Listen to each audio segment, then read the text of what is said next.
فوسطن به جمعا إن الإنسان لربه لكنود وإنه على ذلك لشهيد وإنه لحب الخير لشديد أفلا يعلم إذا بعثر ما في القبور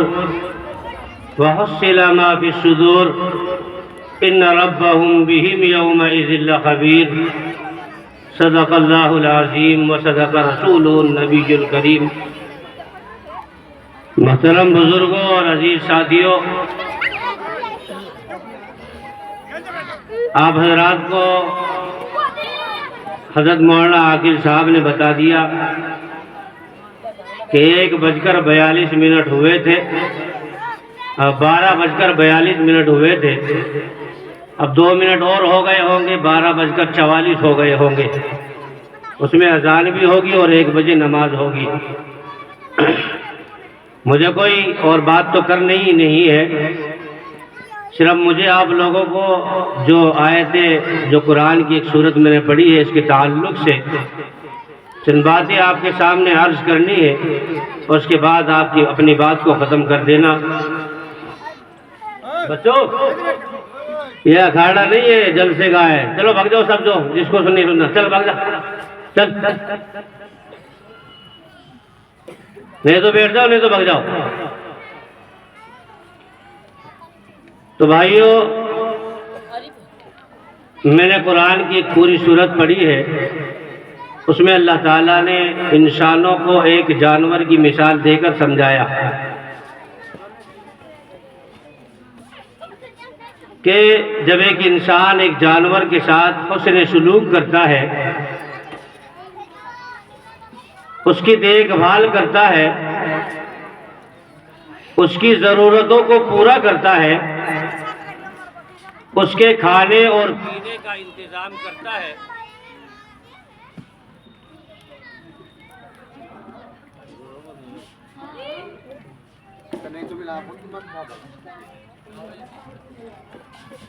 بلال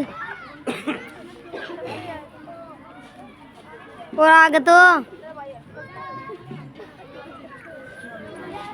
ارے یار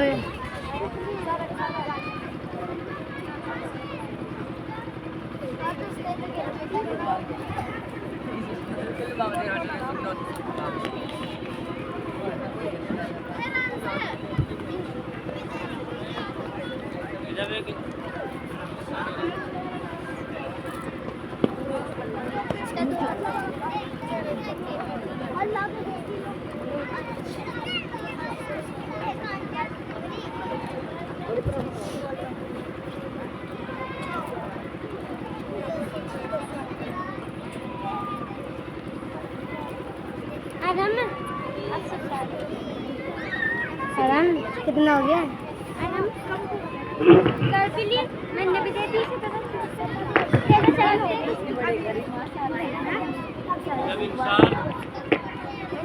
اس کے کھانے اور پینے کا انتظام کرتا ہے،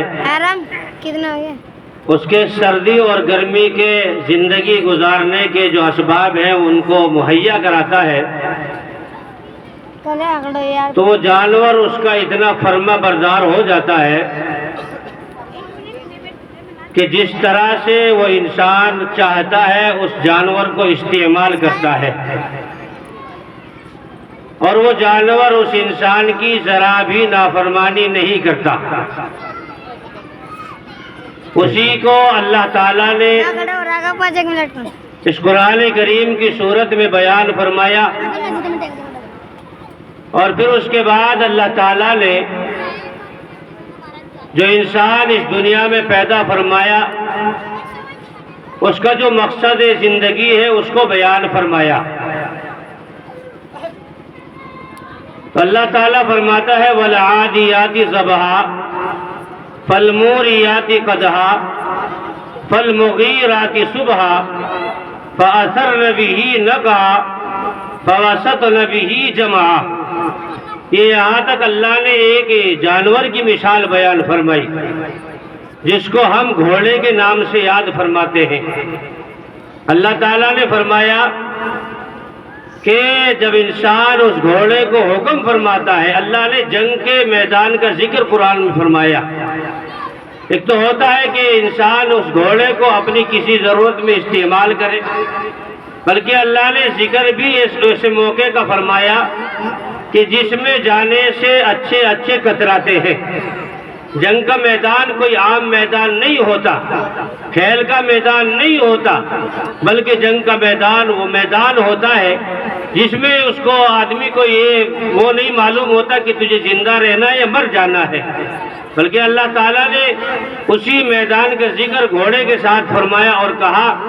کہ قسم ہے ان گھوڑوں کی کہ جو ہانپتے ہوئے اور دوڑتے ہوئے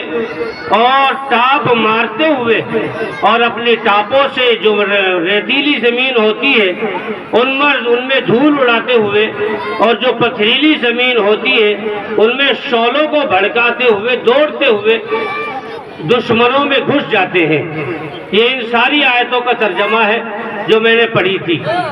یعنی اللہ نے فرمایا کہ وہ گھوڑا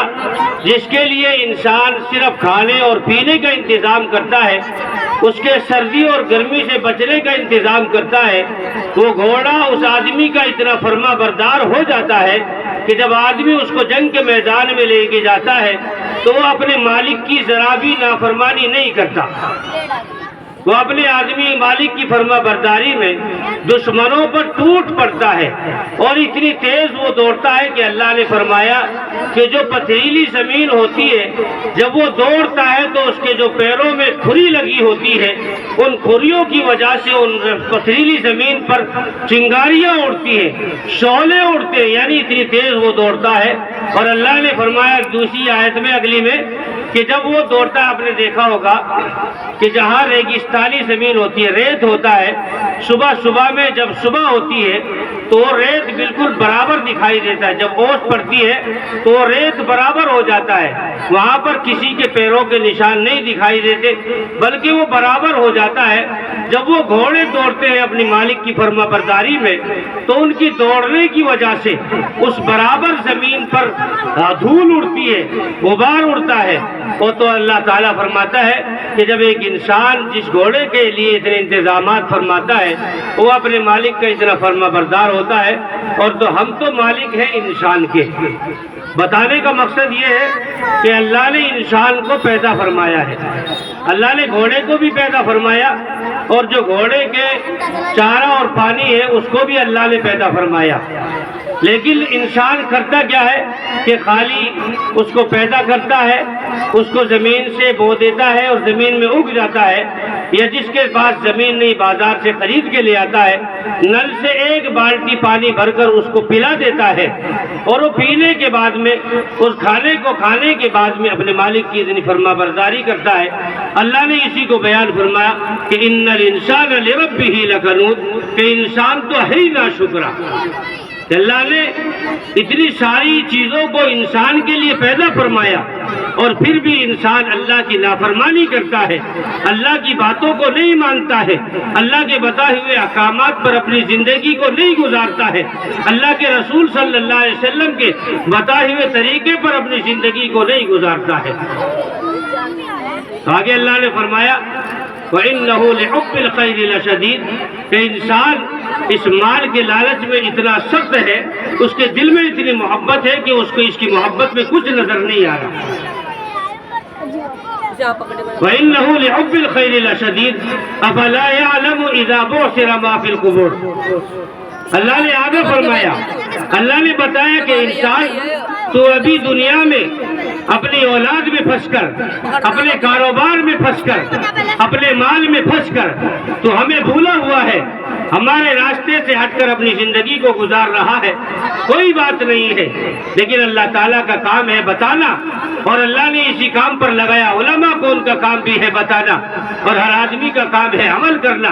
اللہ نے قرآن رہتی دنیا تک کے لیے تمام انسانوں کے لیے ہدایت بنایا ہے، علماء بتاتے رہیں گے، جس کو عمل کرنا ہے وہ عمل کرے گا اور جس کو نہیں کرنا وہ نہیں کرے گا۔ تو اللہ نے بتا دیا کہ وَفَلَا يَعْلَمُ إِذَا بُعْثِرَ مَا فِي الْقُبُورِ، کہ جب وہ قبر میں جائے گا اس کو سب معلوم پڑ جائے گا کہ وہ کیا کرنا چاہیے تھا اس کو، اور وہ کیا کر کے آیا تھا، اور اس کو کہ وہ کیا کر کے آیا ہے۔ وحصل ما فی الصدور، اور جو دل میں سوچتا ہے یہ بھی اللہ کو پتا ہے، اور جو اس کو پتا نہیں ہے وہ بھی کل پتا چل جائے گا کہ کیا ہونا تھا اور کیا تجھے کرنا تھا، کیا کر کے آیا ہے۔ انہ یعلم وحصل ما فی الصدور انہ یعلم ان ربہم بہم یومئذ لخبیر، اور اللہ تعالیٰ تمہارے کام سے آج بھی باخبر ہے اور کل بھی باخبر ہوگا۔ یہ تو اس قرآن کی سورت کا ترجمہ ہے۔ اور کچھ باتیں مجھے جو اللہ نے انسان کو بنایا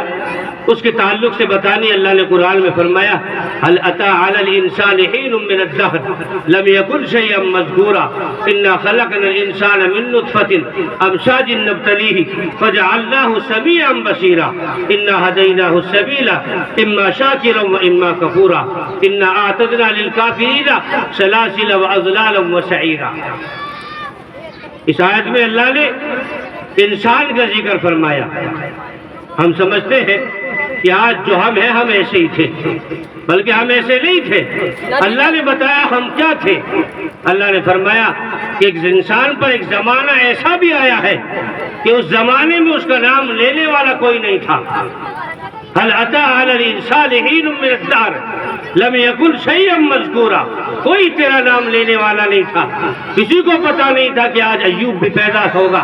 کسی کو پتا نہیں تھا عبد الغفار بھی کوئی دنیا میں ہوگا، کسی کو پتا نہیں تھا عبد الستار بھی کوئی ہوگا، لیکن اللہ نے دنیا میں پیدا کیا اور تجھے ایک انسان بنایا۔ اللہ نے تجھے عقل سلیمی عطا فرمائی، اللہ نے تجھے اس لائق بنایا کہ تو دنیا میں رہے اور دنیا میں اپنی زندگی کو صحیح سالم گزارے، اپنے ماں باپ کے سامنے رہے، اپنے بیوی بچوں میں رہے، اپنے بچوں کا پیٹ پالے۔ یہ اللہ نے ہاتھ سے ہی سالم دیے، اللہ نے پیر سے ہی سالم دیے، اللہ نے آنکھ سے ہی سالم دی، اللہ نے کان سے ہی سالم دیا، اللہ نے زبان سے ہی سالم دی، اللہ نے دماغ سے ہی سالم دیا، لیکن پھر بھی انسان بھولا ہوا ہے۔ میں نے شروع میں یہی بتایا کہ گھوڑے کے لیے کیا انتظام آدمی کرتا ہے، خالی دانے اور پانی کا انتظام کرتا ہے، لیکن اللہ نے ایک انسان کو 6 فٹ کا انسان، اس کا ہاتھ بھی صحیح ہے، اس کا کان بھی صحیح ہے، اس کی آنکھ بھی صحیح ہے، اس کی زبان بھی صحیح ہے، اس کے پیر بھی صحیح کام کرنے والے ہیں۔ یہ سب کام کون کر رہا ہے؟ یہ اللہ کر رہا ہے، لیکن انسان کو خبر نہیں ہے۔ اللہ نے یہ بھی بتا دیا ہے کہ انسان اپنی دنیا میں پھنس کر، انسان اپنے بچوں میں پھنس کر ہمیں بھولا ہوا ہے، کوئی بات نہیں ہے، پھر جب وہ مر کے ہمارے سامنے آئے گا اس کو پتہ چل جائے گا۔ اللہ نے فرمایا هل اتى على الانسان حين من الدهر لم يكن شيئا مذكورا انا خلقنا الانسان من نطفة امشاج نبتليه فجعلناه سميعا بصيرا۔ اللہ نے یہ بھی بتایا کہ انسان ہے کیا، انسان کی اصلیت کیا ہے، انسان کی حقیقت کیا ہے۔ اللہ نے فرمایا کہ ہم نے انسان کو ایک نطفے سے پیدا کیا، انا خلقنا الانسان من نطفہ، منی کا قطرہ جس کو ہم کہتے ہیں۔